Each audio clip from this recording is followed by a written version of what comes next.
Hey Nash, what should we make? Well, we made that onigiri recently and it was fire. Let's do that again, but make it crispy this time. All right, let's make crispy onigiri.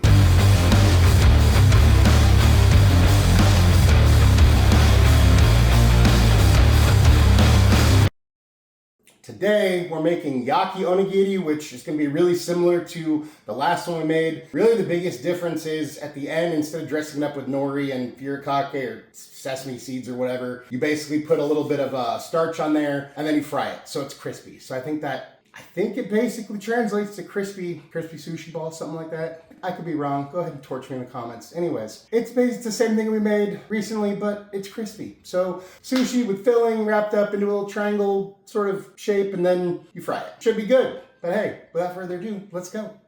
So for these, we're gonna make the same filling we made last time. So we're gonna make a creamy, spicy crab mixture. You can literally fill these with anything you want. But we start with some crab or imitation crab. Throw in a couple of tablespoons of Japanese mayo, a couple of teaspoons of chili garlic sauce. You could use sambal or even sriracha if you wanted. And then I'm gonna do a little bit of lemon zest just to brighten it up. And then once we've got all our ingredients, we're just gonna mix this up.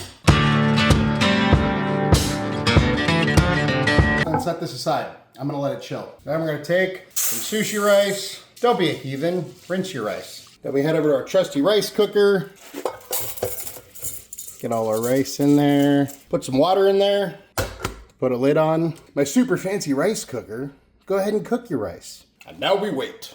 And then just like last time, put our rice down on some plastic. Put a little bit of the filling in the middle. And we just kind of roll it up, flatten it out, turn it into a little triangle, even out your edges. All right. And we wash, rinse, and repeat.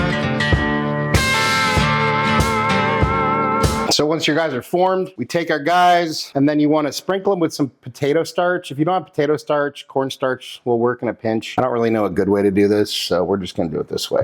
Get all the excess off. If you had a sifter, this would be a lot easier, actually. I'm just going to kind of roll the edges in that. There we go.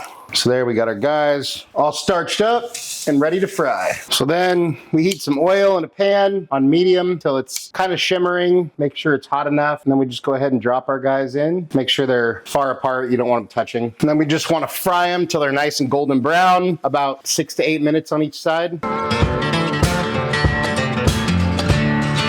Then we take these guys out, put them on a wire rack to cool. And there we have our Yaki Onigiri, or crispy onigiri.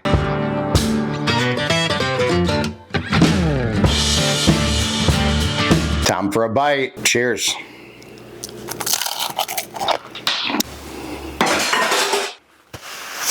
There is something magical about onigiri the regular way because it's, you know, it's soft, it's rice, it's filling, it's delicious. But I gotta say, I freaking love this version because it gives you such a differential texturally, and that adds a lot to it. So just that kind of crisp outside, you know, we pan fried it. You could just easily deep fry it. That might actually go a little quicker, but super delicious. Definitely recommend. But hey, let's see what Nash thinks. Hey bud, how you doing? I'm feeling like a champ. Well, we made this Yaki Onigiri, or crispy onigiri, that you wanted. So here you go.